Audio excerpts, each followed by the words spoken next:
جمالها يتقال عليه عاملة كل عمليات التجميل، وحست برحيل أبوها وأمها بعد سنة من رحيلهم. أحمد زكي احتواها سنين وغلط فيها علشان يعلمها، بعدت عن الناس كلها سنين، والسر ورا كل ده كان كبير، ورجعت تمثل تاني ومفاجأتها كانت كبيرة. ربت ابنها لوحدها ومزعلة الستات كلها منها. طريقتها في الحياة مختلفة عن كل الناس، ومش عايزة الرجالة في حياتها. سامح أنور ناس كتير عارفة إن أبوها وأمها كانوا من الوسط الفني، بس معقولة الطريقة اللي رحلوا بيها عن الدنيا؟ وهل ده فعلا أثر فيها بطريقة مبالغ فيها؟ طب إيه علاقتها بأحمد زكي وليه كانت بالشكل ده؟ وابنها فين من حياتها؟ تفاصيل وأسرار حياة سامح أنور هتعرفوها في الفيديو ده، بس كملوا فيه للآخر. سامح أنور اتولدت في بيت فني مهني لأنها بنت سعاد حسين وأنور عبد الله، وده خلى حياتها كلها عبارة عن كلام في التمثيل وبس، وما تعرفش بقى كلام احنا هنطبخ ايه النهارده والكلام ده.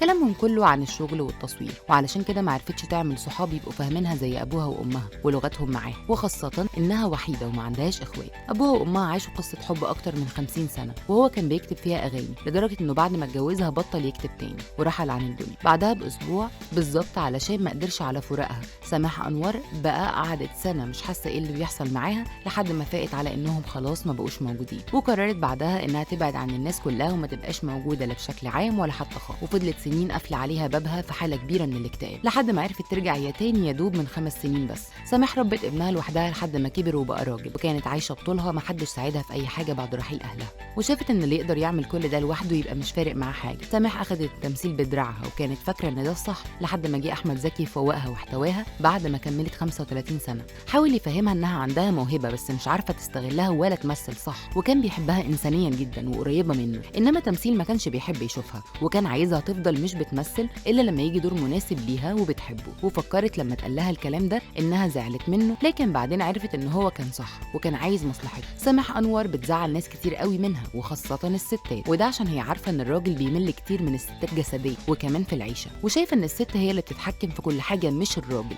وهي اللي تقدر تتحكم في مشاعره وفي تصرفاته، ومن نصيحة الست بقى هي اللي تخلي بيتها ناجح ولا لا. بس من ناحيتها هي خصمة الرجالة خالص، ومش عايزة تدخل راجل في حياتها. تابت عنهم بعد ما خلفت ابنها، ومن ناحية جمالها ورشاقتها فطلعت ما عملتش ولا عملية تجميل واحدة، ورافضة تعمل أي حاجة، واللي هي فيه ده كله طبيعي جدا جدا من غير أي تدخل تجميلي أو جراحة أو عمليات تجميلية من اللي كل الممثلين عادي بيعملوها، وبسبب الرياضة كمان والأكل الصحي اللي هي دايما ماشية عليه. انتوا بقى شايفين انها هتحتاج لتجميل بعد كده وممكن تغير رأيها ولا لأ؟ وقولوا لنا ايه أكتر دور بتحبوه للفنانة سماح أنور.